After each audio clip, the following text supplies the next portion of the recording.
Arsenal pull clear at the top of the Premier League. A 2-0 win over Brentford tonight. Chelsea suffer a battering, a smashing, a public execution at Ellen Road. A 3-1 defeat. A 3-1 defeat for them. The title challengers Chelsea go 9 points off of the top. And Liverpool, they drop more points at home. Sunderland hold them to a 2-2 draw. Viet thought he got his first goal. It's gone down as an own goal. A scintillating, a brilliant, a magnificent night of Premier League football again. We're here on the Full Fan Highlight Show to go through it, to break it down. Want to get your views, want to get your opinions. Cannot wait to read your member chats, your super chats, and your comments about these games. But remember, please, before you do anything else, to like the video. Get it liked, even if your team didn't win tonight. Get it liked, get the shared across your social media platforms, and please do your best to support the Football Terrace. It's really important indeed. And I think it's a significant night. I think tonight is significant in terms of the Premier League title race. Any hope? I mean, I saw it on the overlap. I saw it across social media since Sunday. Could Arsenal mess up? Could they slip up? Potentially still. 5 points. City are behind them. But again, you just got to look at the performances. You've got to look at the underlying numbers. They're conceding a fraction of the chances everybody else concedes. They're now starting to score more goals than most other teams. They move up to fourth Arsenal for goals scored from open play. I think Chelsea have conceded 15 goals now to Arsenal 7. There are significant differences. In fact, as that game ends, Arsenal are tracking towards 89 points this season. Chelsea are tracking towards 65. This is a mathematical fact, cannot be disputed. Currently, Chelsea don't get any better than they have been in these opening 14 games, and Arsenal just maintain what they are. There will be a 24-point gap between the two teams come the end of the season. Did Maresca get it wrong tonight as well? A lot of rotation. The centre-back pairing, not just broken up. I get Fofana, but not just Fofana coming out of the team. Chalobah put into the right back position. Gusto dropped. Reece James dropped. Neto dropped whilst Caicedo was out. And I think we got a big answer tonight to a long-standing question this season about the overall quality of Chelsea's squad. And I felt after that very important point with 10 men against Arsenal, winning tonight was of paramount importance because it kind of undoes that moral victory, that brilliant performance, that effort they put in. It almost counts for nothing as the 9-point gap they were worried about now exists. You could argue if they'd lost that game with the last kick of the match, it would be even worse now. It would be a 12-point gap. So, of course, points-wise, it was still important. But I think Chelsea fans will feel gutted tonight. And Liverpool, oh, Liverpool, oh, Liverpool. It is time to say goodbye to Arne Slot. I know Sunderland are a good team, but I felt that was flat. I felt that was... I mean, it was a draw in every sense of the word. Sunderland were as good as Liverpool by and large, considering one's a newly promoted team and one's the champions of England. Overall, it was poor. The players aren't buying into what they're meant to be doing. The manager has lost his ideas. The vim, the zip. Yes, when they went 1-0 down and, Viet thought he got the equaliser, the crowd got up a bit, but they didn't look like scoring after that. I couldn't believe it. Anfield, the cop end would have sucked that ball over the line a matter of months ago. And tonight, that didn't happen. Let's jump into some of your super chats here. The first one says, Maresca keeps picking the fall. No Caicedo, no party. João Pedro, where are you? Still in America. Estêvão, welcome to the Premier League. Use Josh and Hato. Sell for. Do you know what, mate? I'm gonna before I do my main monologues, I want to go to some of these super chats. And do you know what, DR? You're a long-standing member. You're a long-standing super chatter. One of the first Chelsea fans to ever watch this platform. I've got a lot of respect for you, brother.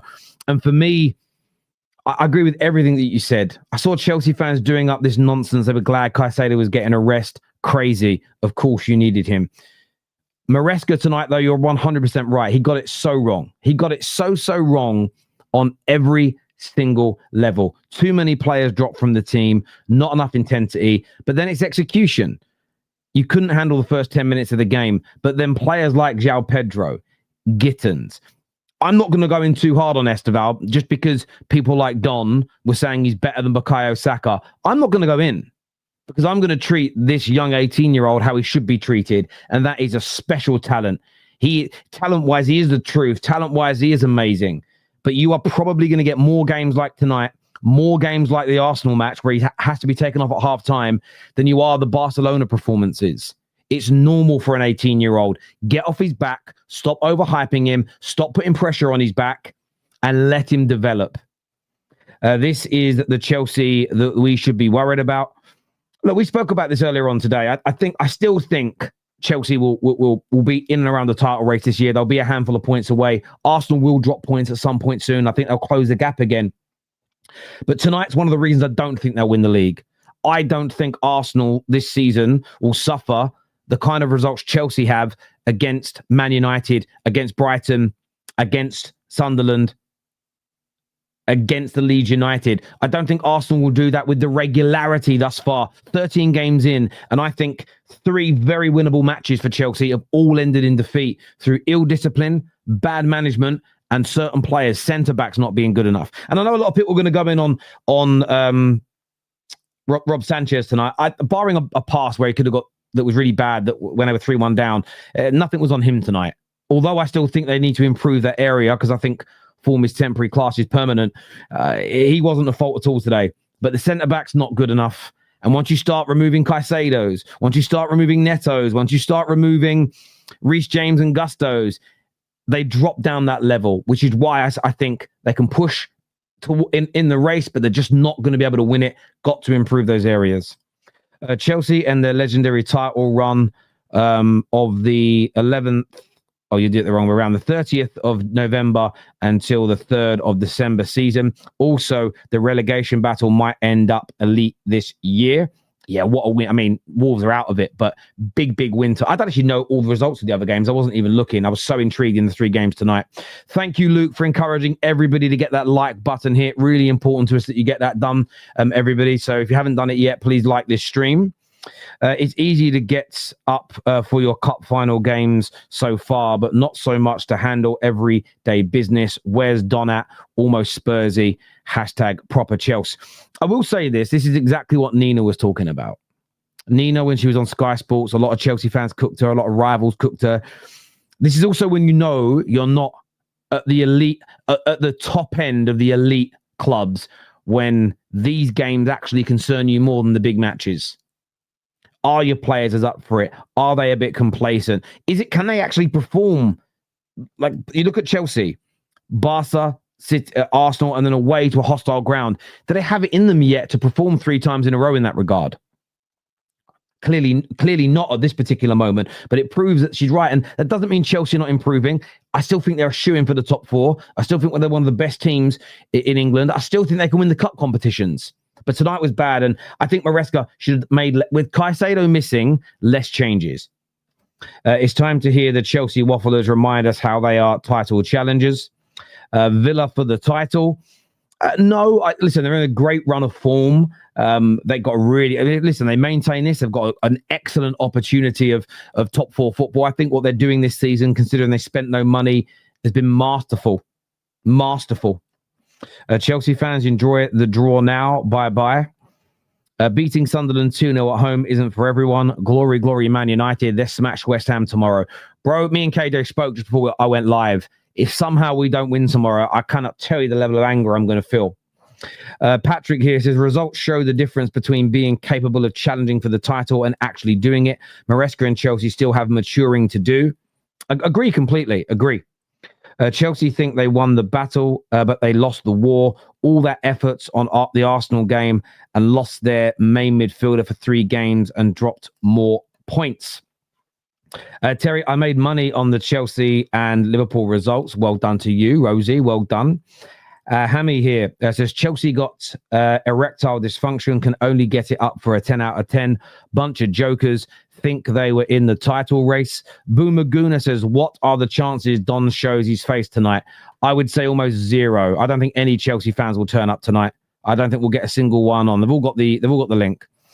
Arsenal are champions. Listen, to me, I'm going to touch on Arsenal for a moment here because I think it's important to. I don't understand why their game finished so much earlier than everybody else's, but it was a champions win tonight from Arsenal. If you watch the game, I'm sure most of you watched the first half anyway.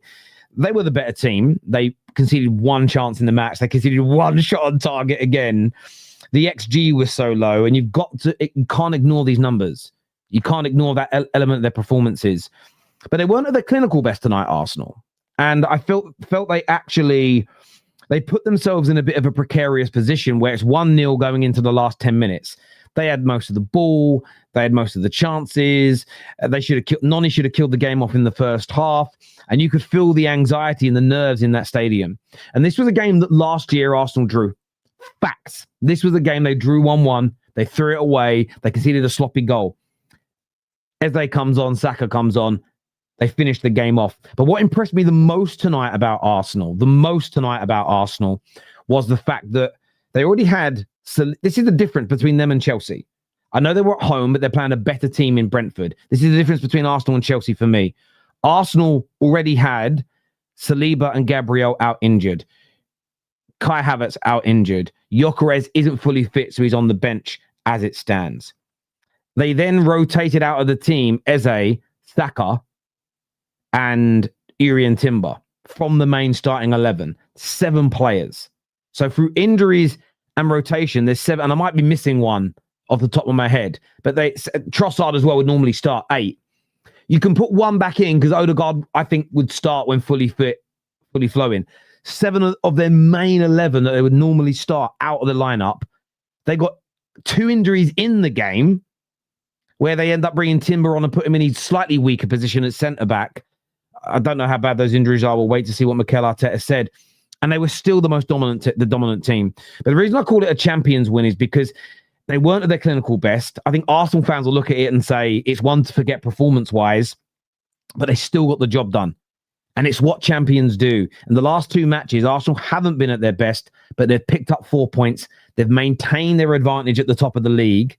A massive game coming up this weekend against Aston Villa. Win that, and I really am, especially with Villa's form at the minute, I will be looking at it and saying, how is anybody going to catch them? The only way it's going to happen, and I'm telling you this now because the numbers match the performances. They are tracking towards 89 points. City are tracking towards 76. But they concede far more shots, far more chances, and far more goals. They do score slightly more. Chelsea are tracking towards 24 points less than Arsenal. And as it stands right now, Arsenal are starting to score more, scoring more from open play, and they're conceding over 50% less goals. And they're conceding somewhere in the region of about 70% less chances in games. You have got Aston Villa that have moved up now to that 73% marker, the 73-point marker. They've got, but then even themselves, it's the level of goals they're conceding. And I look at the defensive record and go, I'm not sure. Arsenal, the only way I see a City catching them, a Chelsea catching them, is the most monumental collapse from an Arsenal point of view and perspective. But it is still early days. Their feet have got to be kept on the ground. But it's getting through nights like tonight, I think, are absolutely massive for a team that wins titles. How do I know? Well, with all due respect, unless you are a Real Madrid or maybe a Barcelona fan, but Real Madrid or a Bayern Munich fan, you've never seen your club in your lifetime win as many leagues. Maybe for an old Liverpool fan, an older guy, 50 or 60 years old, you haven't seen your club win as many league titles as I had at the top level. I'm not counting the Portuguese and other smaller leagues. I'm talking about the big boys. And I recognize the difference between loads of bad performances and nicking a couple of wins and it being unsustainable, and a team that's nearly always good, and even when they're slightly off, they still manage to fucking win. And Arsenal are very, very good right now. In fairness, I did think that's what Liverpool were doing at the beginning of the season, but I think that's an anomaly. But there we go. But Arsenal tonight, again, I just thought were so professional, so just showing they're so much better than everybody else in the league so far this season. This was always going to happen to Chelsea. It was really weak punditry to even consider that they were anywhere near level to challenge. They are miles off it.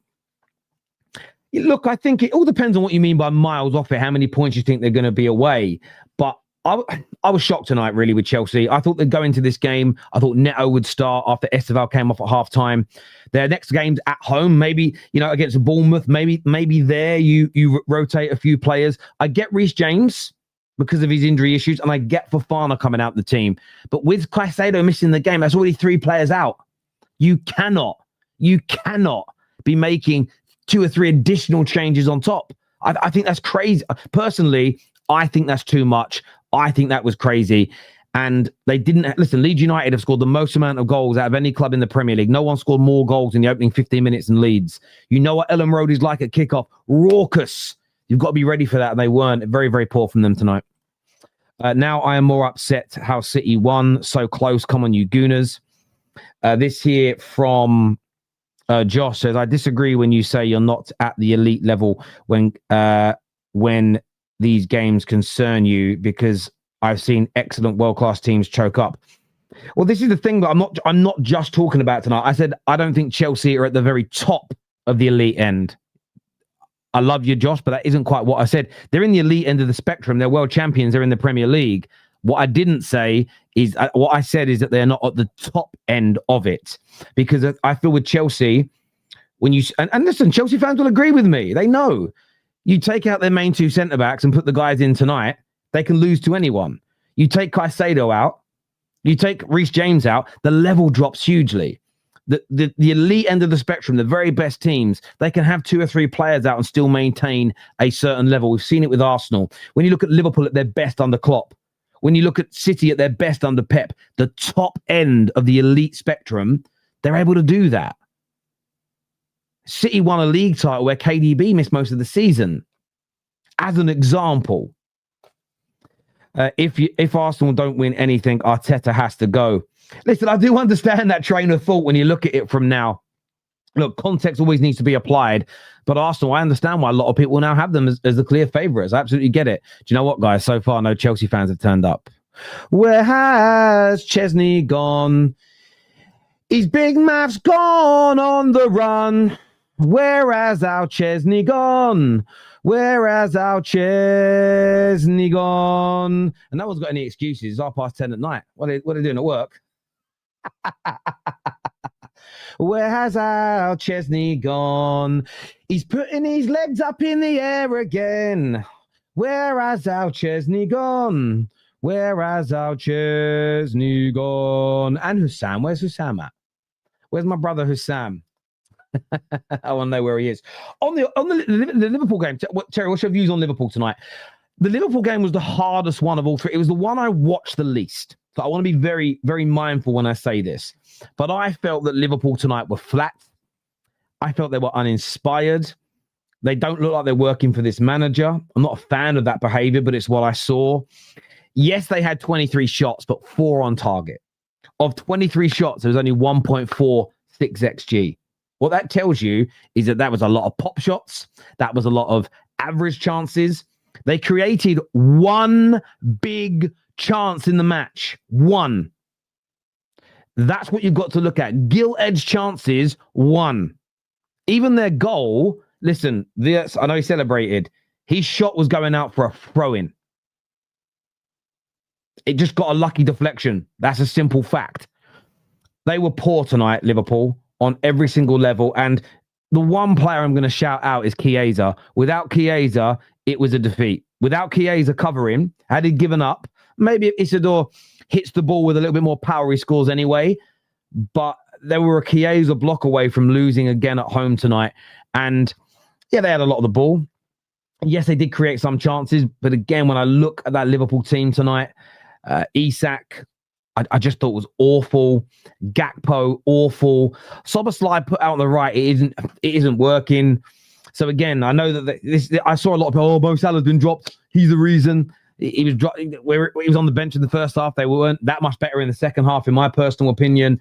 It was poor. They'll probably get a lot of 7 out of 10, 7.5 out of 10s if you look at the Who Scores and the SofaScore websites, because they played so many passes because of the way Sunderland sat in.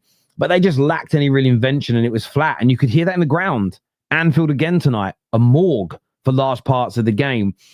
As I say, I didn't watch it as intently as I did the other games, but it was on this screen in front of me. And I understand why Liverpool fans are angry. I understand why Liverpool fans are frustrated. And they absolutely should be on every single level, because it's gone wrong. And they haven't got bad players. They haven't got a terrible squad. They've made changes. It's gone wrong. And I just think relationship-wise, a lot of things have broken down up there. They kept him after the Wolves, the Nottingham Forest defeat. Has it been 2 games since then or 3? I don't know. I can't remember. It's been 2. Got smashed by PSV. Yes, the results have got better. They beat West Ham, but you should be beating West Ham. West Ham are not a good team. And then drew at home tonight against Sunderland. Up next for Liverpool, they're away at Leeds. I mean, they've got to go away this Saturday to Leeds, who are going to be up for it. Leeds tried a new system tonight as well. I think they put 3 centre-backs in, 3 midfielders in, and they made it so hard for Chelsea to move the ball quickly. They are going to be so up for that. Then it's away to Inter Milan. And listen, it's very conceivable Leeds take points off them. I cannot imagine them beating Inter Milan right now. I just can't. I mean, Inter Milan not at the peak of their powers, but my word. So they've got a big decision to make at FSG. I know he won them the league. I know they want to give him time. The West Ham game for me is an anomaly. The West Ham game's an anomaly. And listen, I think Liverpool could play Wolves tomorrow. They'll probably beat them. There's 2 or 3 teams I think they can beat. Outside of that, if they're a team that's strong, big, and quick, they're in a bit of trouble. They're in a real bit of trouble, in my very, very humble opinion. Right, we're going to start bringing the panel out now to have their say, because obviously I want to bring people in. I want to know what people have got to say tonight. I'm not going to do a monologue for as long, simply because it's late and there was 3 games tonight. So let me get my earphones on. Let me move my myself over to here, and let me just remove the scores off the score off the screen. Let me bring the panel for. We've got Egal on the show tonight. We've got Ram. We've got a well done Andrew Barnes for coming on. We've got Anton Brand. I'm going to big up Andrew Barnes here, because you were one of the only Chelsea fans who wasn't giving it the big one the other day. A lot of the mathy ones are like, and listen, they're friends of mine. I love them, but come on, boys, like you got to come back your team tonight. Well done to you. I'm going to go to, hang on, let me just check one thing, because normally somebody's put a note in saying, can they go first? Because they've got to shoot off the work. And no one's put that note in, so I'm going to pick. No, Big B. Brandon, what are you saying, bro? Yeah, surely we've got to start with Chelsea tonight, haven't we, Tel? I know I'm an Arsenal fan and that, but surely. It's up to you, my friend. It's your time. Well, where are they all? Where are all the Chelsea fans? Where are they? Where's that Poundland Tinchy Strider? Don, where is he? Where's David? Where's David? Yeah, where's David? He was chatting the most last week. We were supposed to be holding it on Sunday. What's going on here? What's going on? What, title challenge finished after 3 days? What the hell? Mate, beating Leeds is not for everyone. I know, beating Leeds is not for everyone. But this is why, when them man were coming out, chatting it, giving it all the big un, oh, we're better than Arsenal, 10 men, blah, blah, blah. Your team ain't consistent like that. And you can try and sit there and make all the excuses you like. Oh, we made changes. I'm sorry, but last time I checked, since Todd Bowley came in, do you or do you not make club signings?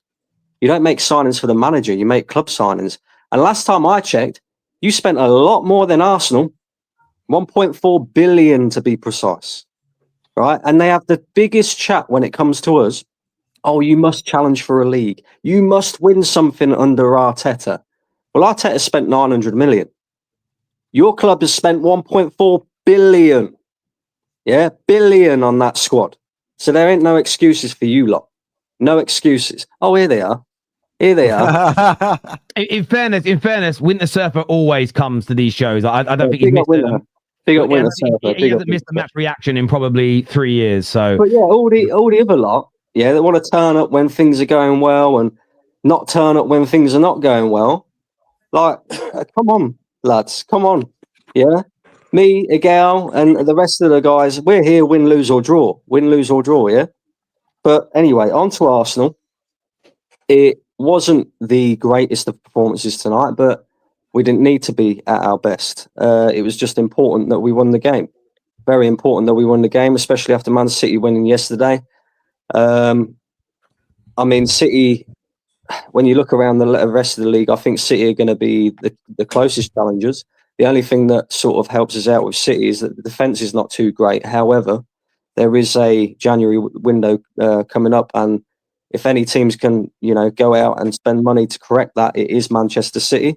So it was important that we won tonight. It was professional performance. We didn't, like I say, we didn't have to play at our best. We made some changes. Arteta rotated the squad well. Another clean sheet. And on to Aston Villa at the weekend, which is the biggest of the games, bigger than Chelsea, by the way. Yeah, because Aston Villa are actually, up there and closer. Yeah, top 4. That is a must-win game this weekend. But yeah, happy to see that he made some rotation. Happy to see Timber getting a rest because he's played a lot of football since his ACL injury. Not last season. Yeah, it was last season, wasn't it? Or was it the season before? But yeah, he's played a lot of football since then. The only downside, I suppose, was the fact that we had 2 players come off with injury. Hopefully, they're not too bad. I think Declan Rice was sort of feeling his calf. Hopefully, that's just a tightened muscle, and we've taken him off as a precaution because we desperately need him in that midfield. He's the one player that Arsenal can't afford to get injured. But yeah, really happy with the way we went about it tonight because, let's be honest, Brentford are a decent side. They've taken points off some big teams this season. They've beat some big teams this season, so it was going to be a tough game. But the Emirates is a fortress for Arsenal at the moment. We haven't lost there so far this season. And we need to continue that if we're going to challenge and hopefully win this Premier League title. So, yeah, on to Aston Villa. Big game at the weekend, must win at the weekend. And I think if we do that, then, we are starting to sort of push away a little bit more. And hopefully that can happen, fingers crossed. Yeah, listen, it was so important for you guys to respond the way you did tonight. I'm sure you agree with that, Egal, in terms of, you drop the points against Chelsea, go and win the next game, put yourselves in a good position for Villa. And on top of that, Chelsea dropped points as well. So, you create that 9-point gap over another title challenger. I said to Husam, I said to most people that I spoke to over the week since the result versus Chelsea, the most important thing is what happens next. And it just goes to show you that result is now almost meaningless to Chelsea to a point where they've now fallen back behind again, losing today and us winning. And Arsenal, for us winning, it wasn't just a win. It was the fact that we continuously evade issues with injuries. Like, I'm not saying it in a bad way. I'm saying it in a good way. Today we rotated Saka and Eze. We had Maresca go down. Timber came in. Ben White hasn't played for months, and he was man of the match for Sky Sports. You had guys just coming in and out, rotating, and it's like we need to rotate more often because we're going to continuously get more and more injuries. Like our forwards have just come back, and now it's like our defense are all going out at the same time. So we need to find a way to manage the injuries. Arteta spoke about it. He said we don't know how serious Declan Rice's injury is. To me, it just looked like he scraped his shin on something. Mascara's injury, it looked a little bit worse. I don't know if he was grabbing his hamstring or his leg. Where his injury is, we don't know. All I know is you don't like to have injuries during this busy winter period. And luckily for us, we went hard in the transfer window and we strengthened in the defensive areas. And we didn't rest on our laurels after signing Maresca and Gyökeres. We still went and got Eze and Hincapié because they've been crucial for us. And to quickly just speak about Chelsea and everybody else, I thought Arsenal's performance was very controlled. We were at home. We were confident. Away at Aston Villa is going to be completely different. I think Maresca resting Reece James in a game away from home with Caicedo on a red, I don't think it was the smartest idea. I know he was trying to save him for the future for the next couple of games, but I kind of feel like they gained so much confidence off the back of that Arsenal game. They had in the Barcelona game, they had like an era of invincibility. They went into this game versus Leeds, maybe too cocky, too confident, and they got sucker punched a couple of times, and they couldn't do anything from there. But I didn't watch the Chelsea game. That's just my assessment of what it looks like. I'll tell you what it was. And I don't do this because he's earned the right to. He got the starting lineup wrong today. He put Chalobah at right back. He changed the centre-back partnership again. And he also kept that mushy pea centre-back Tosin on the pitch for 90 minutes. He is atrocious. He's worse than Disasi. That's what Tosin is. He is terrible.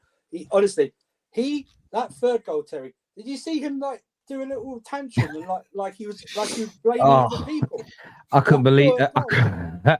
I laughed when I saw it. Just because I thought the audacity of him to have a go at anybody else was There's one more thing, Terry. I crazy. forgot. I'll bring it back to Chelsea in a second. I just wanted to pick up Moreno. I wanted to say Mikel Moreno, 30 GA in 2025 for club and country, 22 goals, 8 assists. Is this guy a striker? Like, what is going on? I don't know what to expect. Gyökeres is finding it hard to get into the team. That's the biggest compliment I can give to Mikel Moreno right now. He is performing at a ridiculous rate, and yeah, I don't have anything else to say besides Bukayo Saka. Why don't you score the tap in instead of having to score the hard goal? Just score the tap in. That's football. That happened. You actually married the two up. It's actually crazy that didn't go in. To be honest with you, I want to jump to Andrew Barnes for a minute from a Chelsea perspective and say, there's so much excitement, so much hype, so much anticipation going into this game after, beating Barcelona. I still think getting the point against Arsenal in the circumstance of having 10 men was excellent. I'm not going to change my mind on that. What went wrong tonight for Chelsea? Going to a newly promoted team in a relegation battle and essentially getting pumped for 3 goals. He's speechless, Terry. You can't believe it. Absolutely speechless. I can't hear you, mate. Can't hear you. No. Oh no. Can you hear me now? Yeah, here he is. Yeah. Okay. So basically, Andrew already said this. Wintersurf already said this. He got the starting lineup wrong. Like when I saw that starting lineup, I was like, "What's going on?" And then when I saw how they were on the pitch, and I saw Chalobah at right back, I was like, "Why is he doing this?" For me, whenever Tosin starts, I'm not comfortable. Like because I'm not confident in Sanchez, but Sanchez has improved and he's shown that he's better. But when Tosin starts, I'm just not. Like he just makes like wrong decisions. In the starting of the second half, I don't know if anybody noticed that when they did the kickoff, he was not ready. Like even then, he just like he thought he should take the ball, but they were kicking it back to Sanchez. I was like, how is this guy a pro footballer? Like I just couldn't understand like his sort of like role in this team and how like they talk about him being like a mentor. I don't see it. And I don't want to single out one single player in this. The manager got the starting lineup wrong, and they seem so lackadaisical in moments because Leeds did press and they pressed well. So we have to give credit to that team for doing the job well there. They content. I think Goodmanson was on the left hand side and he was giving Estêvão a difficult time. And when Gusto came on, he was giving him a difficult time as well. And I just have to say that like Maresca's played this manager 3 times now, twice with Leicester and now with Chelsea, and he's lost all 3 times to him. Oh wow. So this has been something that he's had like no rewards against this manager before. Now, for me, about resting Reece James, I think that was the right thing to do. You rest Reece James. I don't think you should change Fofana and that partnership at the back. I think that was a very big mistake. And then there was something that was working for us on the left hand side when Gittins was on, and then when Garnacho came on, we saw that we were getting more chances from that side, but they just refused to play that ball enough. And when they pushed it through the center, Tosin made one good move, and that was that one pass to João Pedro. When we did that, it sort of showed that we could affect the game. And after we scored the goal, there was this like I think 5-10 minutes of us having a lot of the ball and like really attacking, but we didn't convert, or we didn't make enough of chances there. And yeah, this was just like a game. I really want to forget this game as soon as I can. Like it really infuriated me watching this, because after that performance against Arsenal, like I really expected more from this team, and to feel like how I'm feeling right now and really flat and disappointed is just I can't explain it. I just want to address the other guy who was talking before this about I think about Chelsea and talking about so the thing is the points, if you look at the table right now, it is kind of like 1 or 2 games will determine like multiple positions, because it's just like everybody's 2 points, 3 points away from each other. So this is going to happen until like the end of December, when all these like flurry of games like get over. Now, he said all of this with big chest, and at the end he said, hopefully we win this. I don't understand how Arsenal can be on top there, talk all this, and then say, hopefully we win the title. You shouldn't be saying that if you're 6 years into your project and you're saying that, oh, like we're shit, y'all are good, and y'all are doing all of this, and then after that you say, hopefully we should win. That shouldn't be the case. I can say I want Chelsea to challenge. I can say I want Chelsea to do these things, and I know my team is inconsistent.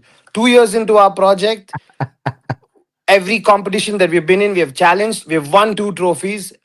Atara has one trophy to show. So just to ask you individually, are you now asking for? So you normally Arsenal fans get attacked for not being humble. What we're now saying is they shouldn't be humble. No, I'm not saying they shouldn't be. I'm saying that My don't guy, say Andrew, all that's of, don't big up the thing and then at the end say, fingers crossed, hopefully, I wish this. No, like if you're saying all that, then like be like have the chest, because I'm still saying that we are challenging. Because I know that this, because of the point gaps between everybody, I know that when something happens, like drastically positions can change, and how we go through this season, this difficult month will determine that. And I know this was a bad game, and this managers had, like, like I said, we have bogey teams, and some managers can't get a win over some managers, and this has happened. And I'm gonna accept that as a Chelsea fan, and I'm going to like move on, because the next game is in the weekend, and I hope that that's going to be better. I listen. I understand where you're coming from. I'm just having a bit of fun because as someone who reacts to fan content as well, the amount of times I see people say to Chelsea, Arsenal fans, "Be humble, be humble, be humble, be humble," and the first time someone's humble, it's have some chest. It is funny. It is kind of funny to me in relation to that. Obviously, we're going to speak some more Arsenal on the show, so stay with us. We're going to talk more Chelsea with Elijah and David joining us along with both Andrews. We've got K-Mac and Ram here as well on the show. But my brother Husam, Habibi, talk to me. K-Mac was on my halftime show, and our halftime show was more entertaining than the bullshit we watched in the first half. That first half was dreadful. I told people that it's not just Mo's fault, because one game is not a sample size. People don't want to listen. We are boring. We are slow build up. Let's play a game, panel and chat. Who had the most touches by any Liverpool player today? Virgil van Dijk. Who had the most passes by a Liverpool Football Club player? Virgil van Dijk. It gets better. Who had the second most passes? Ibrahima Konate. Who had the second most touches? Szoboszlai and then Konate. Let me introduce you to the Liverpool orchestra. Konate passed to Van Dijk. Van Dijk passed to Konate. Konate passed to goalkeeper. Goalkeeper passed to right back. Right back passed to centre back. Centre back. We are so slow and lethargic and dead. It's like a dead opera that you pay £2 to get into, that no one is there. It's just you, because you can't afford to go to the real opera, and it's boring as fuck and it's lethargic. And, you know, that's why there's no individual to blame. Virgil van Dijk giving Talbi his ass. You know, K-Mac and Ram were there when I said you could even make the argument that Van Dijk's been worse than Mo this season. Oh my God, how dare you say that about our beautiful, smells great Virgil? But that's the truth of the matter. This season he's been dreadful as well, but people want to scapegoat one individual. But regardless, I'm not scapegoating Virgil either. I'm just pointing out the mistake he made for the goal. Horrible pass. And then he gives Talbi his ass, and then we concede the first goal. And then all of a sudden, Liverpool's like, oh, by the way, guys, we have a game. Let's actually decide to play here. And we decided to play. Mo, I think, when he came on, he had the most chances created out of everyone on the whole pitch. So that there goes all this narratives about him being at fault. He isn't. You know, I'm just bored. I'm tired. Once again, he brings on Isak. He brings on Ekitike, plays him with Isak for like fucking 5 minutes. He's got to go. There's no other solution now. The players are not responsive to his messaging. They're not responsive to the bullshit that we're doing in training, clearly. It's boring. It's like a dead orchestra. And we need something new. We need something new. We need something fresh. We need fresh ideas. And Chiesa probably saved Slot's job by stopping that one-on-one from going in the back of the net. Chiesa single-handedly kept Slot in a Liverpool job. The man that he's disrespected the most this How ironic is that? Very ironic. It's really ironic. That is so jokes.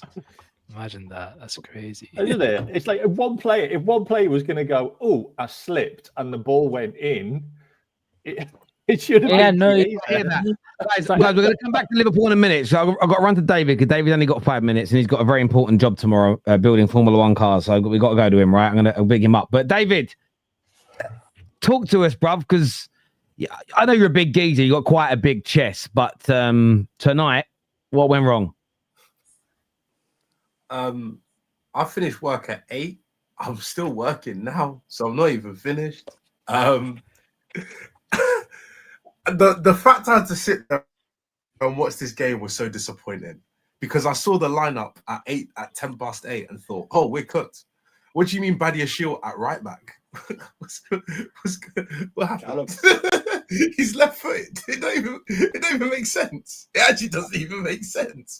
I have to. The thing is, because Maresca's got credit in the bank, like, I'll still blame him for today. I think it's more Maresca than it is players, but like I've got to blame him on this one. This one was we were gonna lose before a ball was even kicked, and then Leeds were up for it. Leeds did to us what we did to Arsenal, but they were more measured with it and they knew how to do it properly. I don't know whether that's like because we come from the Championship, they've got a bit more experience doing it, and they're not all 23 years old. That might be why. But anyway, we move. I'm going to blame Maresca. It's not the end of the world. You know, we'll win games, we'll lose games. For now, I'm not too worried. My targets haven't changed. They never have changed. So it's not a problem for me. If you put us in title races, then you're an idiot. But as everybody knows, I haven't put us in any title race. So, yeah.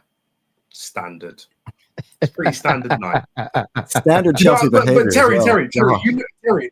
No, but Terry, you know me. Terry has seen me grow from a child to now, right?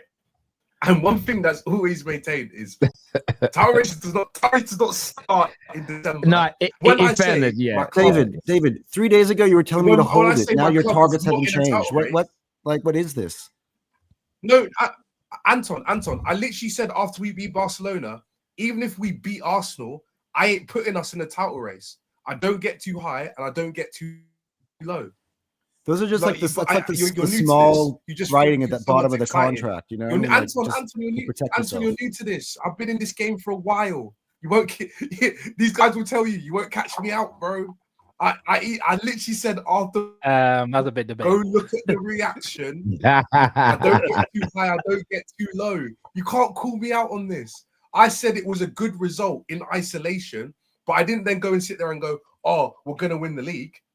I never said that. You know, I never said. But you said hold that, which is funny after a draw. Yeah, hold no, because it was funny because you had 11 men and you're the best team in the world. And you couldn't beat this 10-man team that couldn't even beat Leeds United today. Yeah, but now we're 9 points clear of you anyway. So that was the Antoine. That was the game against you. That's a one-game thing, and now you're holding on to it. You're holding on to it like some damaged ex, bro. You've got to move on, man. You lost. Just hold it. Hold it. I'm still holding it. I won today. They lost, but I'm still holding it. Okay. Yeah, you've got to hold it. It was one game. Hold it for the one game. Move on. If you're so good, why are you focused on me? I'm not even in the title race. Go win the league. Try to figure out what I'm holding. He said that he's not in the title race. He called me. The only reason I'm here, I literally have to go. The only reason I'm here is because KJ sent me a message. You've been added by that chat and by Anton. And Terry knows, and also Terry knows this as well. I ain't scared to show up when we lose. No, I know that. Yeah. And in fairness, in fairness to David. In fairness, Terry just called out Ches and Don. Those are the culprits. It's mainly Ches because Ches never turns up when Chelsea lose. And it was the way he came. It wasn't even what he said about anyone on the terrace. It's the fact he came on the terrace and used it to have a go at people that don't come on the terrace. I was just like, well, what's going on, bruv? Do you know what I mean? What are you doing here? Big up, Dave, for jumping on here. Just back to the Liverpool conversation. How much longer K-Mac? How much longer Ram? How much longer Husam do you think Slot is going to get? Because I know this isn't as bad as the PSV or the Forest games, but it's still bad.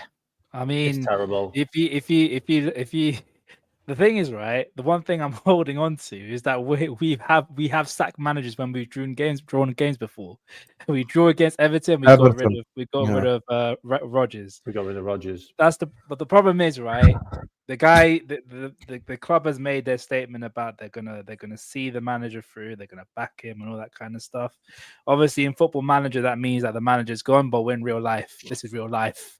I only see it, only believe it when I see it. The managers, I feel that he's just lost the whole entire dressing room. The defending was diabolical. Our defensive organization was diabolical. Our offensive is basically carbon copy of the weeks I've said about this club. We can't play football. We play at a snail's pace. Certain players turn up when they want to. And look, the one thing that really annoyed me was you saw Florian Wirtz played well in the center, and he was our best player last game. What do you do at halftime? You take him out of the center and move him straight to left wing. And we're like, well, we just lost our most creative outlet now, because he's just going to be stuck in the left wing doing absolutely nothing. And guess what? When he was in the center, he actually done something to cause a goal. You know what I mean? So it's just, it doesn't make any sense at all. The decision that he makes, makes zero sense. Nothing makes sense. Chiesa, look, even the goal line clearance doesn't make any sense. Chiesa, bro, he don't like you. He don't like you. I don't know why he saved it. You're saving his job. It don't make no sense.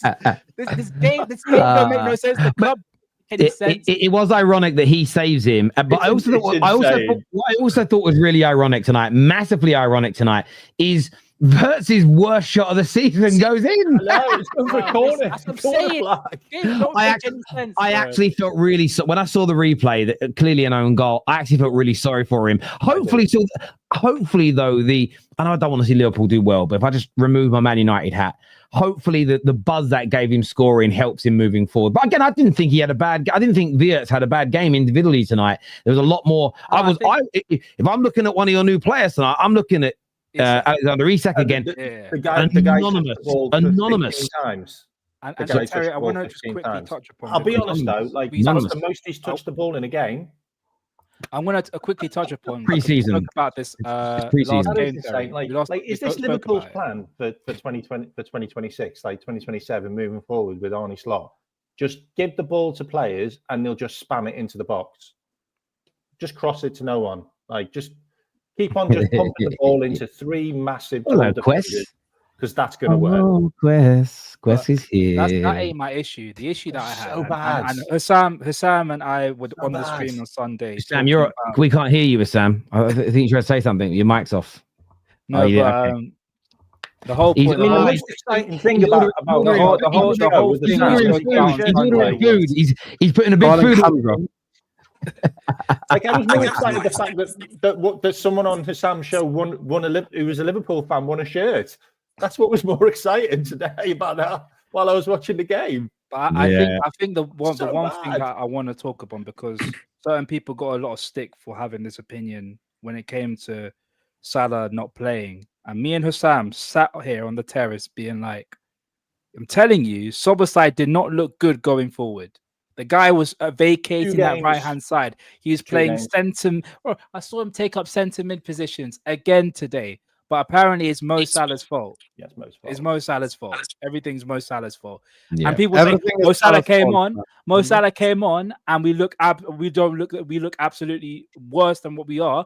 I'm like, bro, I'm so glad if you take out your most creative outlet onto the left-hand side, onto the left wing, away from play. Of course, I wasn't part of that group, Husam. That's not how I roll with any. Even when a player is bad, I still don't think they're the complete problem. I never think the manager is the complete problem. I don't do it to anyone. Because I don't think football's as simplistic as that at times. But the Salah stuff's been crazy to me. He hasn't been good, but I don't even think he's been your worst. He hasn't been your worst player. He's been one of the only guys that's actually created and scored some goals in this terrible. He came on. He created the most chances out of anyone on the pitch, but they won't tell you that. They won't tell you that part. You know, let's just be honest. Like, we should have lost that game. Like, we got the equaliser through a proper spawny goal, which was like an own goal, which was going out for a throw in, deflected off the player and went in.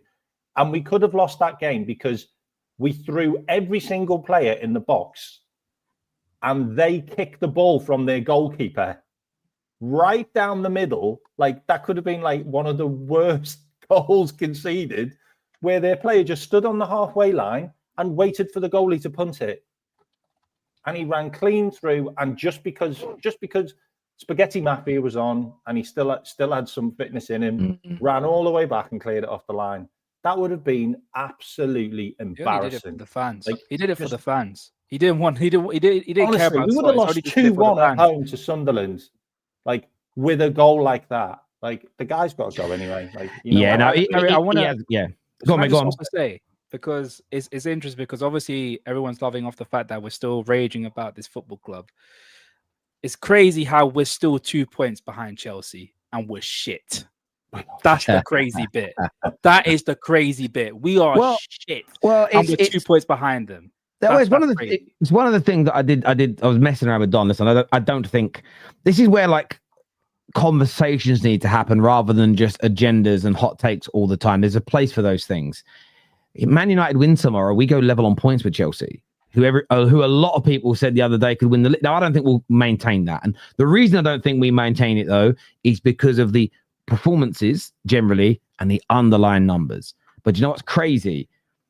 Everything you look at, so barring goals being scored, which actually are not too dissimilar, Chelsea concede less goals than Man United, concede less chances than Man United, concede less XG than Man United, almost on the same points per game level.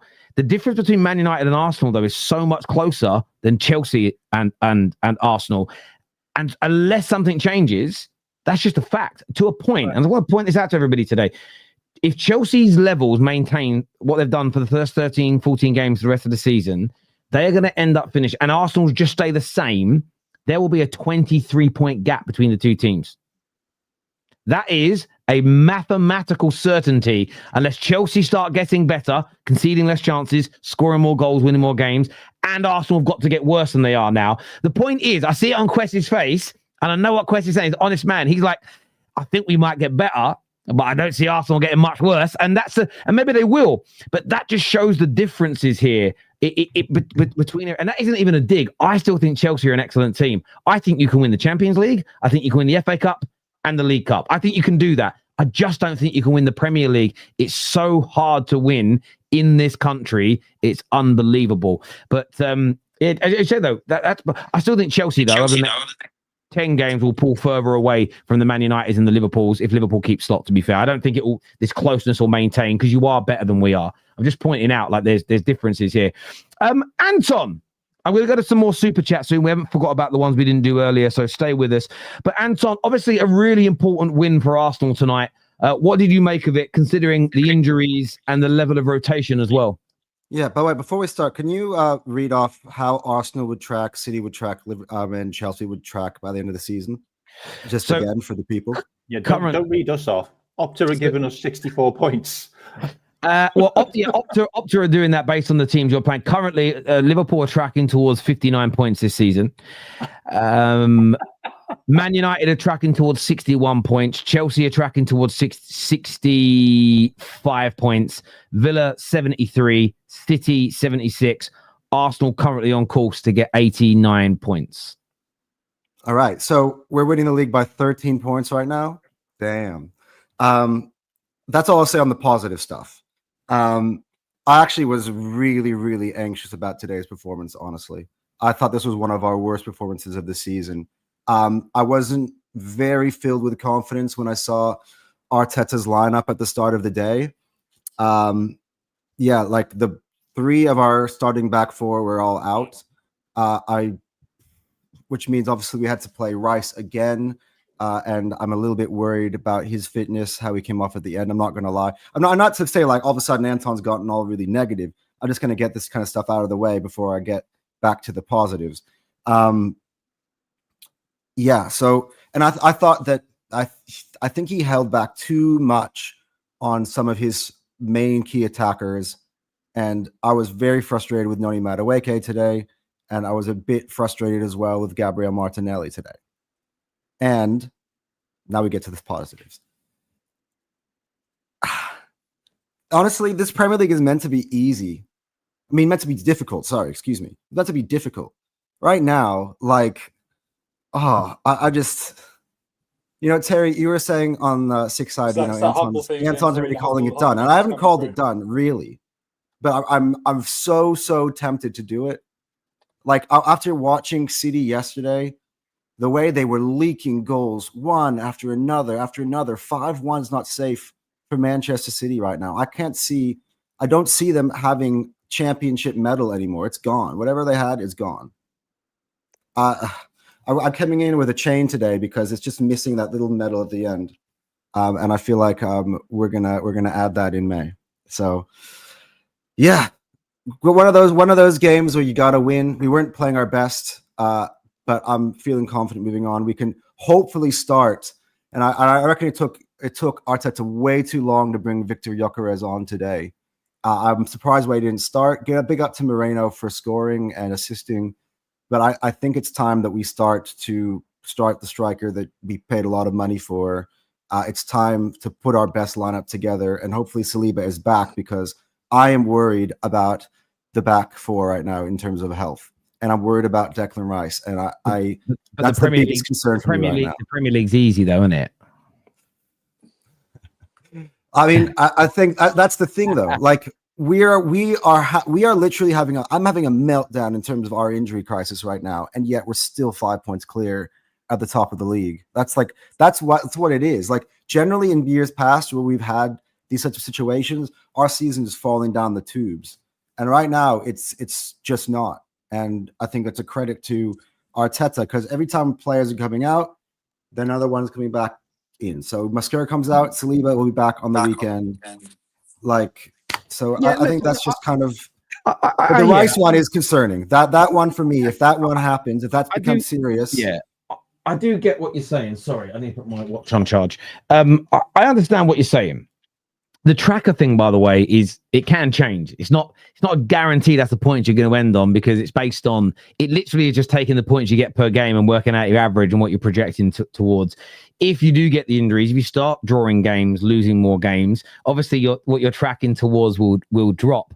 The issue is, and this is the one thing about catching Arsenal, right now, there's nothing that makes me believe that any other team in this league is going to go 8, 9, 10 games, not just unbeaten, but winning. Not even us. We're not going to do it.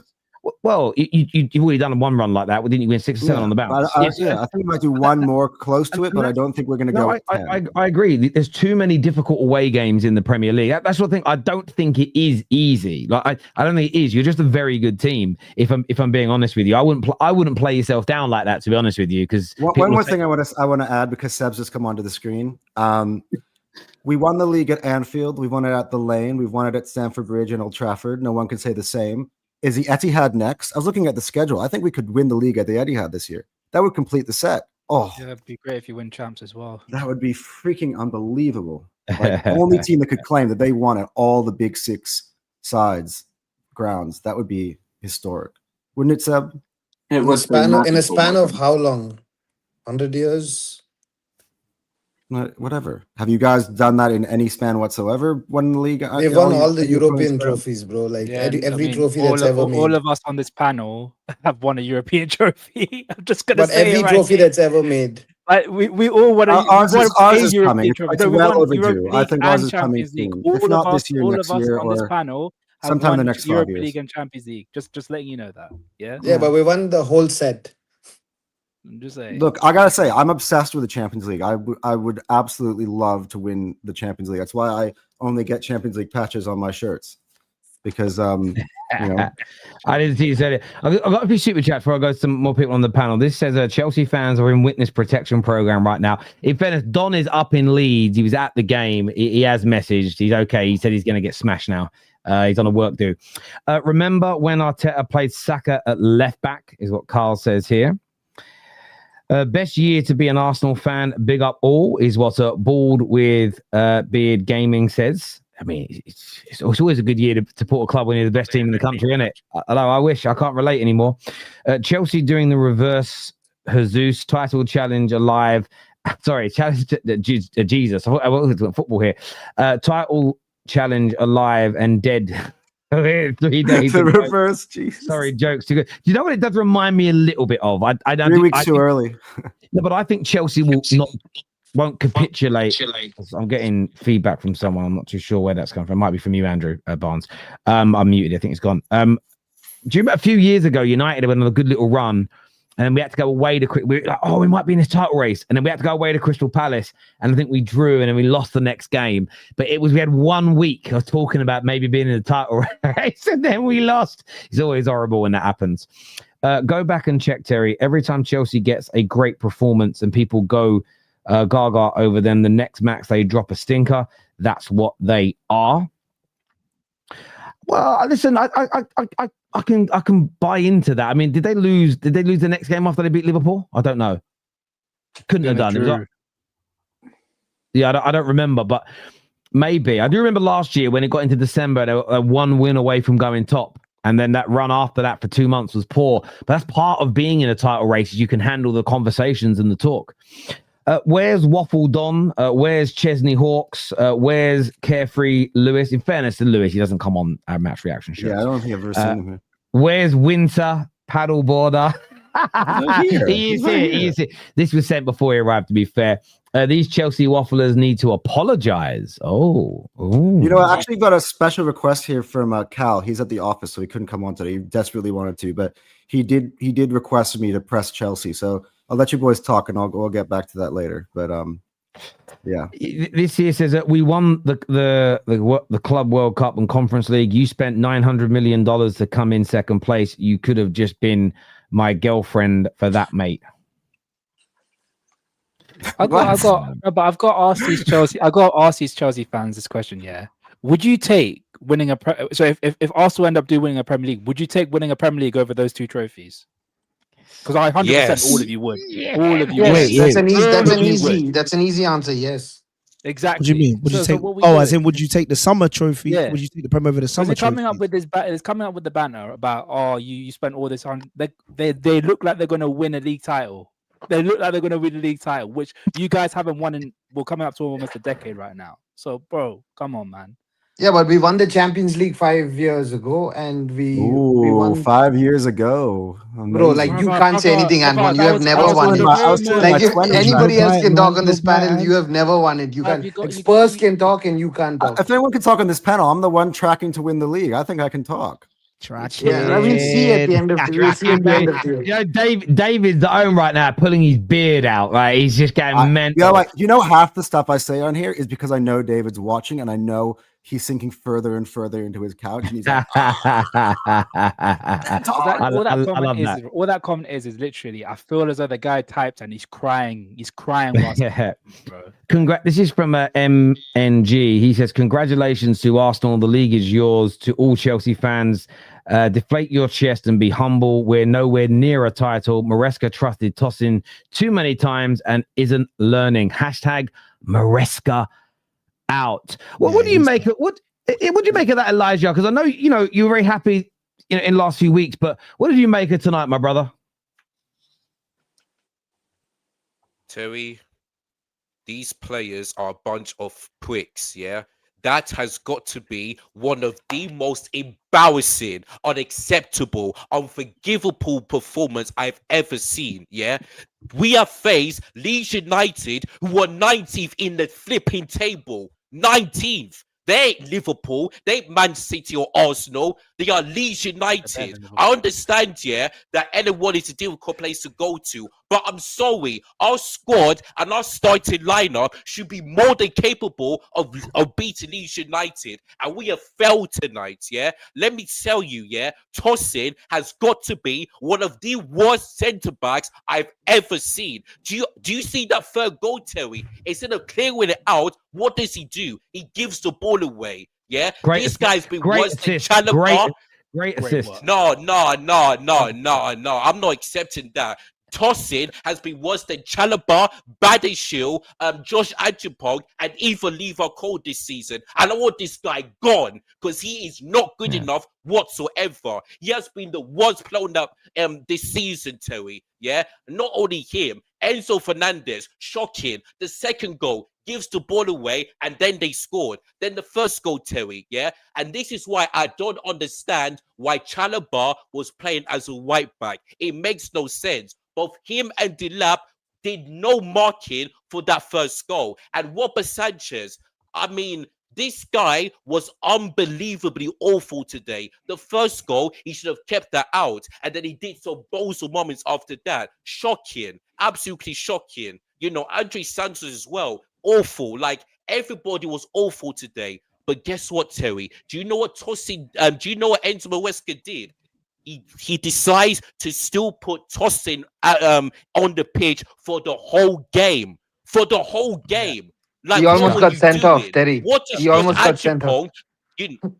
Exactly. And you know the crazy thing is, Terry, what I don't understand is that what has Josh Achipong got to do to get some minutes? What has he done wrong this season? Because I simply don't get it. Yes, I understand that Reece James needs to get a rest, but why can't you not start him?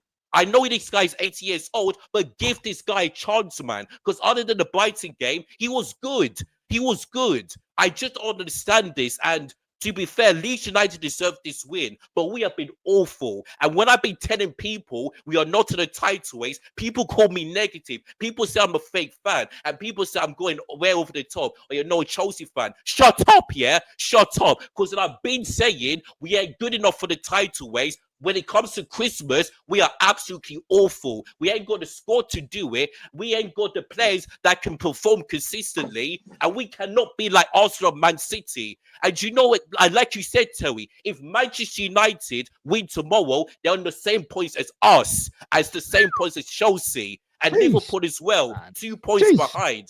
Do you know how embarrassing that would be if Liverpool and Man United be above us and we don't finish in the top 5? It's an absolute joke. Now, I don't agree with the Enzo Maresca out because for me, he has done some good things. But I'm sorry, I do not want to see the back four ever again. I don't want to see tossing the side to line up ever again. I want to see none of that, yeah? Because it's an absolute joke. Leeds United, you know, in flipping 19th, and they're out of the relegation zone because of us. It is Chelsea are the gift that keeps on giving, and Christmas has definitely come early for Chelsea. We ain't good enough. We will never be good enough, and I will never back my team to do anything. We ain't winning the title. We're in the title race. We may win all the trophies. When it comes to the Premier League, it is not happening because this squad ain't good enough. The likes of Sanchez, Tosin, everybody awful.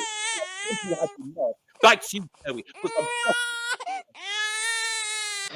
Welcome. Listen, thank you. Listen, I enjoyed the rant. I'm not going to lie. Thank you. That was amazing. Thank you for showing some passion tonight. I think too many people hold it in. They hold it in. You're going to get ulcers. You're going to get hernias. You're going to feel stressed. Quest, over to you. You, same thing, please. Let's go. Yeah, nah, that's not happening. I'm not even gonna lie to you. That was never. Hey, look, Elijah. I don't think I'm ever gonna see you go on a big rant like that. Never. But I understand where Elijah's coming from. Like, it was a completely disappointing result today because at the end of the and I'll go as far as saying the team actually let the fans down tonight. Big time let the fans down because in the last couple of weeks the hope has been built up and the fans have rightly so been positive coming into the game today. Unfortunately, I seen the lineup and I thought, yeah, we're gonna be in big trouble because you don't play your three slowest centre backs and your three slowest ball progressing centre backs in a game like this. You don't do it. You go away to Ellen Road and you have to have consistency. You don't then switch up and put that many changes in. And of course, there was too many people that were letting us down. Delap, shocking today. Gittins, everybody laughed at me in the summer when I said Garnacho was the priority signing. I'm telling you now, Gittins he's the experiment. If you don't see it by now, you're gonna see it 2-3 weeks. Just trust me on this one. Garnacho is the one. Yeah, I'm not saying he's the best player. I'm just saying he was the one we needed to sign because if you relied on Gittins, you'd be fried. On top of that, yes, Tosin, he has to hold smoke. Now, I'm going to be respectful because I know these players see these things, yeah? But, bro, today, wow. Yeah, he was playing like Uncle Tosin times 9. Like, he was playing like Master Roshi, bro, without the tech.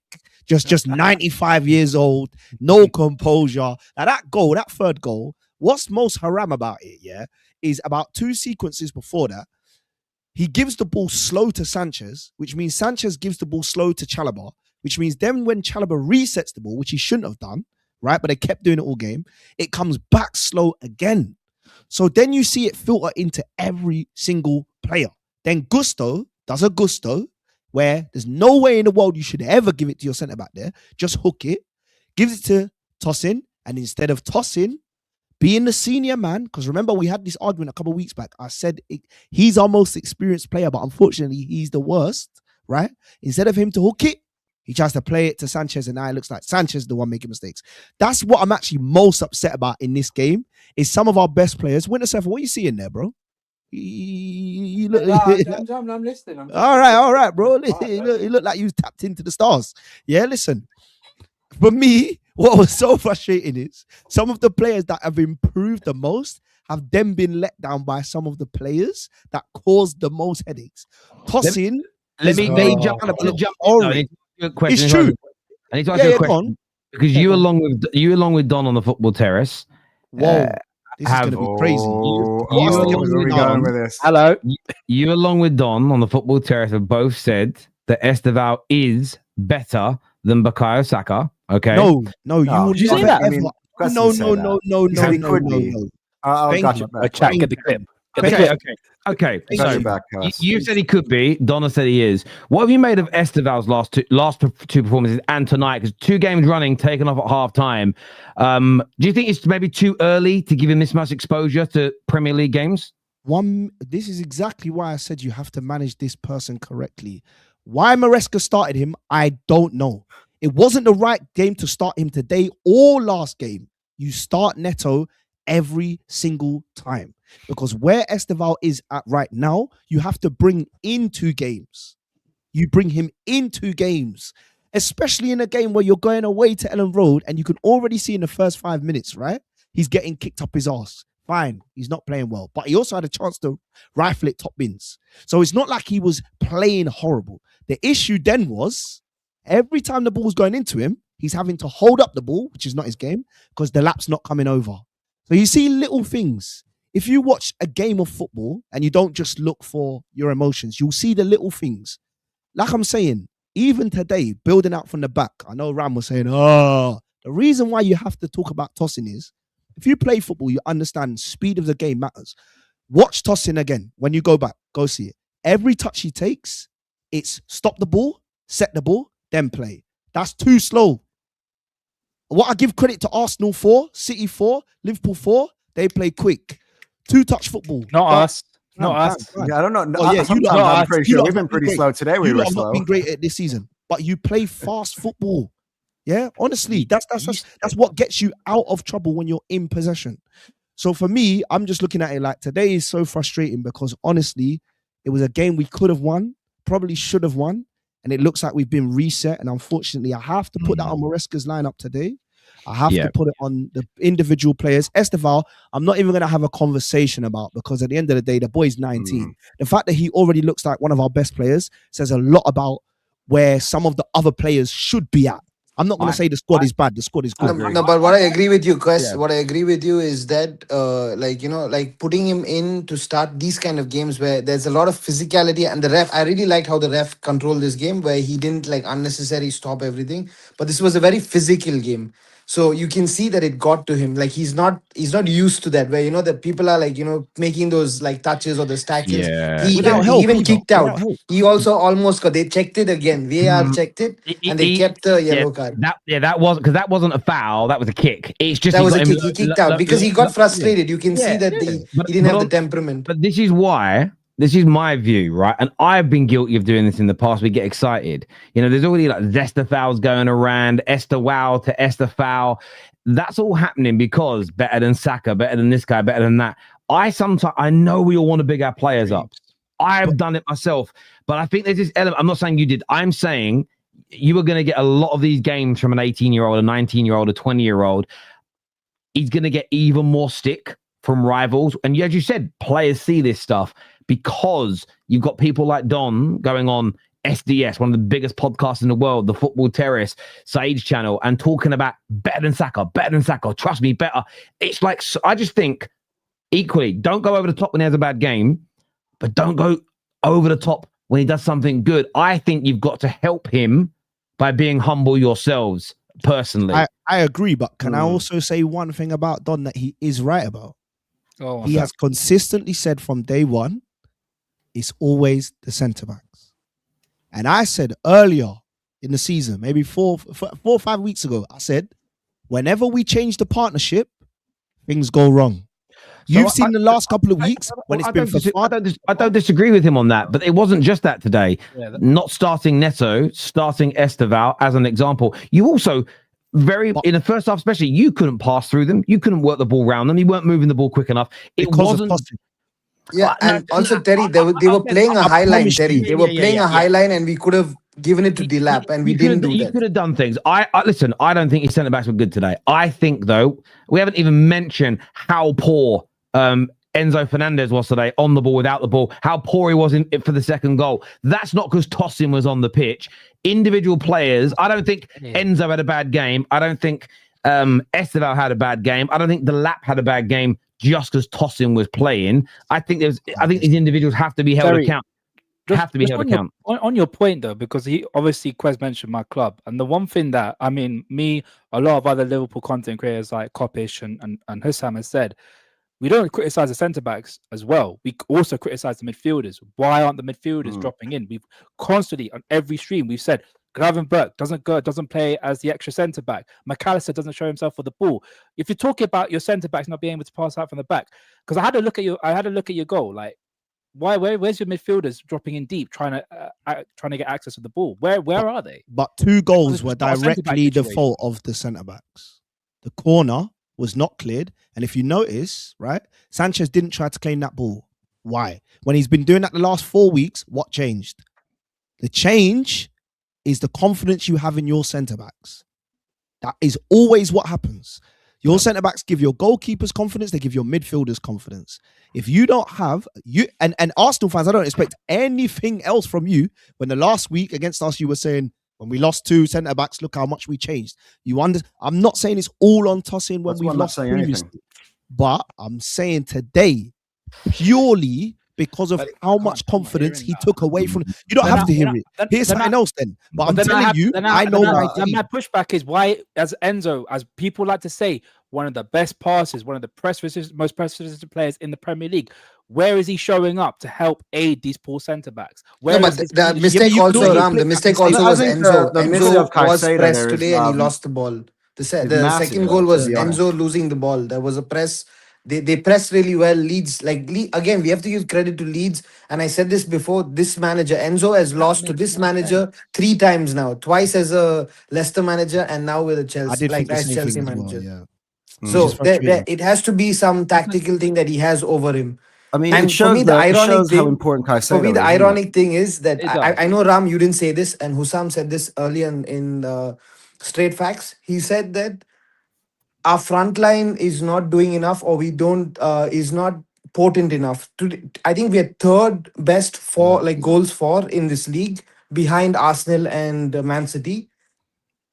And even y'all today, the goal that came for y'all is from the defender or a player from the opposition team. So for me, it's ironic that Liverpool is talking about our midfield and our front line. I don't understand. Yeah, but hang on. But him being a Liverpool fan is irrelevant. He's not saying mine's better than yours. He's talking about today, and this is it. And I've criticised my team. I've used criticism that I put on my players. Your attack has been very good this season. Your midfield has been amazing this season. I'm talking about today's game. Yes, I get Tosin being in the team isn't good enough, but I've seen your midfield and attack play well when those guys have been in your team. It's not as though every time Tosin plays, your midfield shit and your attack shit. So I'm just stating that in today's game, they also deserve some criticism. But and we said this, Terry. The thing is, I said that this is for certain players. Enzo didn't play. The second goal is Enzo's fault. He got pressed and he lost the ball. Individually, these players were being lackadaisical. They were not as potent as they were against Arsenal. And we said this, I don't know who said this on the terrace. we play to the. I think it was Egal. We play to the level of the opposition, and it's frustrating sometimes to watch as a Chelsea fan. We play to the level of the opposition, and I don't understand why we continue to do that. I thought, because when I was watching the Brighton game, Brighton versus Villa, Yep. I saw when Villa came back, I was like, we can do this. We're Chelsea. We should be able to do this. We should be able to come back. And it didn't happen. I hear you. I've got to move on just because we're running out of time. I've got a lot of super chats. Haven't spoke to Seb yet. Kojo just joined us as well. Let me just jump into some of these super chats that have come through. We really just need to discuss how we use João Felix again in this team. Is he going to be our number 2? I think it means João Pedro, or the number 9. Is he allowed to take shots? It's a great point. Chelsea can't compete with Arsenal and co with Maresca rotating every week. When is he going to have his best 11? Especially not for this game. From shitting their pants when one of Saliba and Gabriel got injured to playing an entire new back line and looking comfy, Arsenal have come a long way. Yeah, we'll have a few training sessions. Does make a big difference, doesn't it?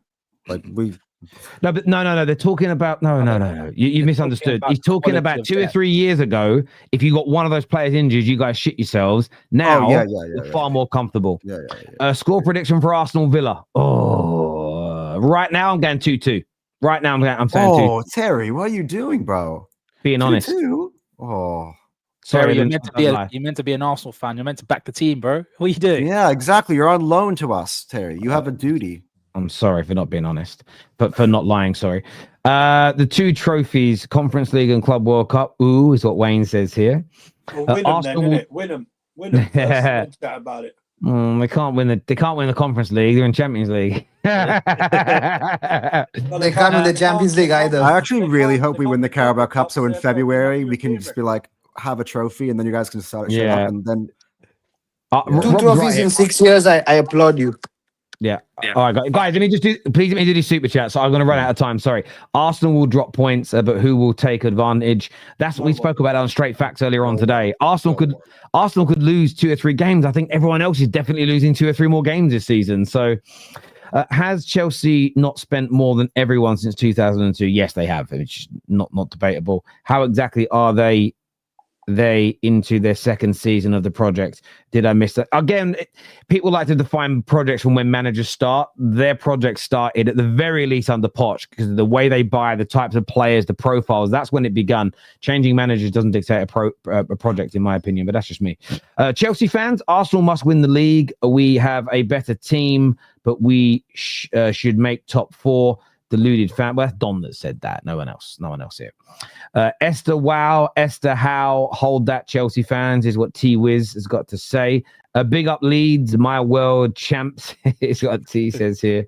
Arsenal have 2 of the top 5 or 7 right backs in the world, is what Foolish Snip says here. 2. Super 5 Mick. or 7? Why is it 5 or 7? Why isn't it just 5? Yeah, I don't know where the 7 comes from. Yeah. Just say top 10. Super Mick Arteta is making this look easy. The team is so fucking functional. We changed our entire right side and scored from the right. Beat that. It is a fair point. Forget the title race, lads. Wolves versus Brantham Athletic, competing for the worst team in the country as the only 2 teams without a league win in the top 8. Yeah, but do you know what it is, Matthew? On the show, Terry. Matthew, no, I'm not going to do it. Do you know why, Matthew? Because I'm telling you what's going to happen, brother. In just over a week, just under a week, you play Manchester United. So you're going to get your first win. This is what we do. This is us now. I guarantee you. Well, the next 2 games are Man United and Arsenal. Ooh. Terry, 2 wins. 2 wins. How many points are Wolves tracking for? Terry? Yeah, Wolves are tracking. I will get it. Hang on, because I shut that down. Let me get it up here. I looked at this earlier on today. Yeah, go on, have some guesses. 6 or 7. 14. 6. I'm also saying 6. Okay. So let's have a little butchers. Right. So, here we go. I've had 6, I've had 7, I've had 14. They are tracking. Oh, I've got to update it because they lost tonight, right? Yeah, they lost. Yeah. They're tracking towards 5 points. Oh my! Oh wow! Well, it's 5.4, but you can't get 0.4, right? So they're tracking to round it to down. 5. That's how bad their results are at the minute. Like one win and it changes because they're actually the only team left in the Premier League where if they get a point, their tracking numbers go up. The next lowest to them is Burnley, who did Burnley lose tonight, by the way? Yeah, Palace. Okay, so I think they're on 11 points though, Burnley though. Yeah, so Burnley, they're tracking towards 27 still. The difference between the bottom two is gargantuan. I think we can chalk off Wolves. They're gone. They're out. Yeah, they're absolutely finished. Chelsea played a basketball match, tempo merchants, shin kicking. You might win at home, but away from home you lose more. Availability, points won and lost, quality, stats, legacy are part of the world-class conversation, is what Solomon says here. Thank you, Solomon. With the talk of fatigue from the Club World Cup before the season, could Chelsea fall even further in the second half? That wasn't about fatigue tonight. That was pure shit. No, but it could, as in like he's saying, could it get worse because of fatigue? No. I mean, theoretically, yes. If you get injuries, yes. If you get injury, as in like that's the whole point. If you get injuries because of, I tell you what will get worse: changing the centre back partnership every team, and putting centre backs at right backs, and keeping tossing them for 90 minutes. That will make it worse. And making stupid mistakes on the back like we saw tonight. And also that's what what's make going it to worse fall off. is having big time Charlie mentality. That's what makes it worse. Caicedo getting sent off, things like that won't help. Things like that won't help, will they? Like, if I bet if there's an 18th place trophy, Chelsea will win it. Terry, who we playing? Terry, I can tell you this right now. Who we playing Saturday? That's a bit. Are you playing Bournemouth? Yeah. What's their run? What Bournemouth run on? Bournemouth. They're winless in 5, I think. Yeah, winless in 5. They've lost. Don't say that, Andrew. Don't say that. Semenyo hat trick incoming. In a minute. That's what I'll do. I'll wait. Yeah. Leeds game, they were 4 before this game. Leeds were winless in their last 4 games in the Premier League. And now Bournemouth is going to be next because they'll probably watch that game and thinking, oh, if we can play like Leeds did, they will probably win. I ain't confident in that game because that game is also difficult. So Bournemouth, we're going to give them that win because you know why? I always keep saying it. Chelsea are the gift that keeps on giving. Oh, this is Merry nasty, Christmas, man. everyone. Support your Merry club. Christmas, man. everybody. I think Palmer will start. I think we'll be better against Bournemouth. Come on. I'm going to come back to Super Chats in a minute, but Seb, my old mate, important win for you tonight. What are you here to say this evening, my friend? It's like Christmas has come early after just a few days ago. Chelsea fans high as kites. Now they're fallen so far. I did say after the Chelsea Arsenal reaction, I was like, we shouldn't make any overarching statements off of one game. And it's all returned to normal just a few days later. But I'll talk about the Arsenal game. I'll talk quickly about the Chelsea game because that's what topic we're on. I said Kwess has obviously referenced the stream where we were talking about Chelsea's back line. I was concerned about Chelsea's background when there's rotation because there's a lot of talent there, but there's just not a lot of experience. And obviously tossing came up in conversation. It's just like, it's no good just having older players if the older players aren't good enough because the younger players aren't learning off a good enough centre-back. So Kwess is right. You rotate your centre-backs and your defence that much, it's going to have an effect. So I think Kwess is making a good point, and it's not an excuse. It is a reason why they lost today. It's a big reason. But for Arsenal, I'm the complete opposite of Anton. I'll be honest. I was very happy with the rotation today.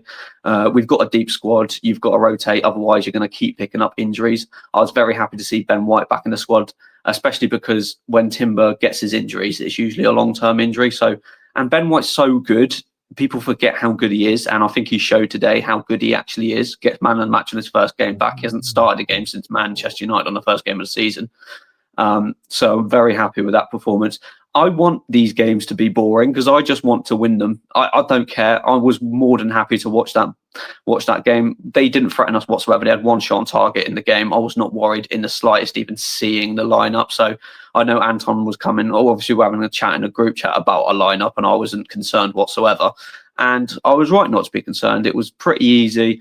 The attack down the right-hand side, I think Madueke started off well, but he kind of drifted a little bit. But more than happy with that performance. We could have won it by more. Mikel Merino should have scored another goal. Obviously, Bukayo Saka should have probably scored 2 goals. So even though we only won 2-0, it could have easily been 4 or 5. It was a boring game. I'm happy with these midweeks being boring because last year they would be dramatic because we'd be drawing games. So keep them boring, keep getting the points. And yeah, I just don't see, even if we drop points, I just don't see anyone catching up. Because even City last night, you saw both sides of City. You see the scintillating football they can play, but you also saw the defensive frailties, which only give me more confidence. So I'm more nervous about the Villa game, obviously, because it's away from home, but I was more than happy with the performance today and more than happy to line up. We got to rest players, 10 out of 10. See, Seb, based off of what I saw today with the line that we switched up, I actually am very confident about the Villa game because I feel like we're going to be well rested for the most part going into that game. I actually feel really, really up for that. I wish we could play that tomorrow, to be fair.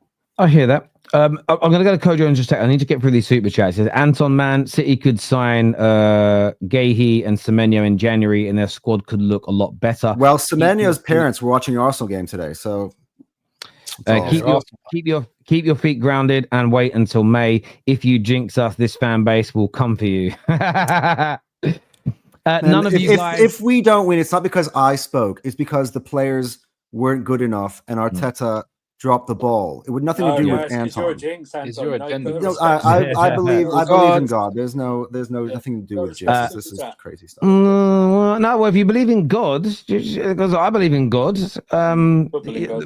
If you Google, just Google, like anyone interested, right? Google Christianity, like pride before the fall, ego. There is punishments for that.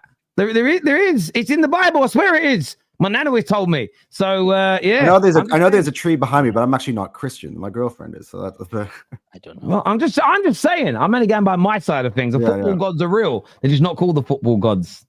I think it's just God who's got a great sense of humor. That's just my opinion. No, I always use that. I used to tell jokes. My nan be like, "Oh, God won't be happy with that one." Well, God gave me my sense of humor. That was typical 16-year-old boy's response. though. Do you know what I mean? I wouldn't say that now. I know I told you what I said, but that was me referencing 16-year-old Terry, not 39-year-old Terry. None of you guys have ever won a Gold Premier League Cup for Arsenal. We all have. Well, Preston had one. We all have what you brag about. Big up Terry and Terry Gunner for life. Big up yourself, my friend. Chelsea were walking back at times, up for big games. Well, this is why Nina, she got so much stick for it on socials, but she was correct. Chelsea are more susceptible. By the way, to these games, I didn't realize you're away to Bournemouth this weekend. I thought you were at home to Bournemouth. You're away to him. Andrew, you can't brag about completing the set when real top clubs aren't interested in completing the set, and Arsenal and Spurs have both won European trophies before. Facts. That's that, Andrew, not me. It's that one. Yeah, that's Barnsley. Barnsley. That's Mike Barnes. Mike Barnes, we call him. Mike Barnes. Terry, tell the Liverpool and Chelsea boy, the Liverpool and the Chelsea boy. What is he? Mixture, is he? That Arsenal has trophies in Europe. No, they do. They've won the equivalent of the Cup Winners' Cup, which was massive, and they've won the Intercity Fairs, which was what now is the Europa League. They have won those two trophies. This is facts. Tostin has cost us at least 9 points in several games. Brentford, Sunderland, and Leeds, and yet Maresca keeps playing him. It's frustrating. Hashtag Maresca out. How frustrated are you with tonight, Kojo, my brother? To be honest, I'm not even that mad. I know they're gonna hate me for not being angry about it. I'm not angry about it. Remember we said at the beginning of the season, these guys are young, they're gonna be inconsistent. The reality of the situation, this game was a mentality issue though. I'm gonna come back to it every time I talk about it, okay? The first 5 minutes told me that this is gonna be a hard game. The Leeds did what we did to Arsenal, they did it to us. The very first few minutes, they were on us like sticky rice.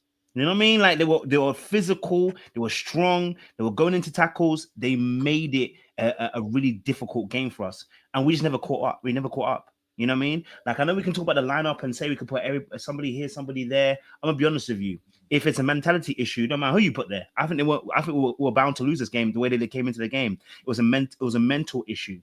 I think watching the game and the pattern of play. And I think that we've kind of said this all season long. We get into these really good patches and then we get into these bad patches. I don't know what happens. The game against Leeds, the way they were pressing the back, I'm not going to blame Tosin alone. I'm just going to say that Tosin's a part of the problem today. Okay? It was a bit too slow. And the way that Leeds were pressing, it brought a lot of pressure onto the team. You know what I mean? So we suffered because of that, number one. Number two, I don't mind if Estêvão starts. I really don't. I think he's built for it. I know we're looking at him as 18 and looking at him as a young boy, but this boy is built for it. You know what I'm saying? You're gonna have good games, you're gonna have bad games. He's 18. I don't expect you to be always on top of the world, right? But I think watching the game, the only position I'm saying that we need to look at right now, and not as a case of like crazy, but Delap. I love you, Delap. I want you to succeed. I want you to be amazing and great, okay? Because I like his style of football.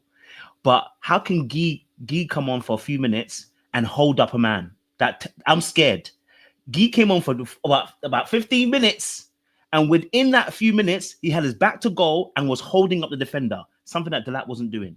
So something's not right with Delap. I don't know what's going on. I don't know if he's the mental issue. I don't know if the hamstring is affecting him right now. But his hold-up play was shambolic. And he's got good hold-up play. But everything today, he just seemed like the ball was always going past him. So, look, I think this is not a case to go mad. We're fourth in the table. Look, there's about, 9 points between us and Arsenal. There's 4 points between us and Man City. This is not something to now start, losing our heads over. We go again. You know what I'm saying, Chu? You're going to lose some games here because we've got a young team. I still believe in this team going forward. Maresca needs to get the people together, get to Bournemouth, get some 3 points on the board, man. It's not something that we have to start nuking each other. I know a lot of people were losing their heads because of the 1-1 draw with Arsenal. I loved it. Look, you lose, you win. On this occasion, I think we'll be fine. You know what I mean? But Delap, if you're hearing me and you're watching this, brother, I need you to get aggressive in a way that's responsible, because in the first 5 minutes he did something stupid. Number one, the goal that they scored, I think they had a corner before that. He actually went to push the guy and missed. And I said, Delap, you're losing your head. The second time he was at the front, and the ball was in the air. He went to push the guy again. I said, Delap, I know Maresca's spoken to you about these issues about your aggression. Yeah, this is not aggressive at this point. This is stupid. You pushing people, bringing your hands out. It's not aggression. It's you being stupid. And I need him to get his head into actual game and focus on your aggression on actual with the ball, not off the ball when you're doing madness like that. So again, it's not a harsh rebuke. It's just to say, look, we need to get back into that pattern of play where we move things quickly. Shout out to Kai Sedu. If you got that red on purpose, he needs a break. Okay, so if he needs a break, I love how you're backing him. Arsenal losing their centre backs is why Rice played so conservative in the Chelsea Arsenal game. Why didn't the Chelsea midfielders show up the same way versus Leeds? Everybody has a Declan Rice. I mean, they do have one, but he's red carded. He's out. Yeah. They don't have a player of that ilk without him. Yeah, in terms of like Enzo's, I know he had a bad game tonight. He's a very good midfielder. He isn't the same type of midfield player. You know, Scholes is the greatest I've ever seen in midfield, but he couldn't do things that Roy Keane could do on the pitch. There's different types of midfield players at the end of the day, and it's important to recognise that. How many Chelsea players would get into the Arsenal? Oh God, we're not even back on this debate again. Yeah, based on tonight. Let's base it on tonight. I mean, the Arsenal team today was like most of them wouldn't even get into your team, to be honest. No. I'll tell you right now, I'm not blaming I'm not singling out any Chelsea player. They were all shit. Tonight, even the ones that came on, they were all crap, all of them. So based on tonight's one, they wouldn't even make your subs bench. There we go. Look, I want to thank everyone who's tuned in. We're back tomorrow. Fan channel review in the morning. I can't wait to watch them. I normally go to bed, but I'm gonna watch and make the montage tonight. I think because it's gonna be. Just if that Sunderland goal at the end, if Chiesa wasn't there, do you know how beautiful that would have been? No. The one thing missing from the last 2 days was that block off the line by Gvardiol. If that ball went in the back of the net, I would have lost my head. That would have been amazing. Yeah, we 2 days running. We had some great results this midweek so far, but we've been 2 days running. We've been a clearance off the line away from maybe two of the most epic meltdowns. Because I know they would have drawn, but to be 5-1 up and to draw, that would have just been beautiful to watch. But we're back tomorrow with that. We've got 6-sided in the afternoon. That'll be at 5 p.m. tomorrow because Man United host West Ham. And I'm shitting myself. I'm shitting myself. But we'll be live. We'll be here. We will be here. I want to thank you all for tuning in. I want to thank my panel. The amount of people that have super chatted tonight, I cannot thank you from the bottom of my heart for how much you do for this channel. You're absolutely fantastic. This is going to redirect you to MHF. Get yourselves over there, all of you now, please. It's going to redirect you. Go over there and support my friends. Go and support their platforms. Until next time, take care. Goodbye. God bless. And let me just check that he's definitely going to redirect you. Yes, it is. And I'll see you all again.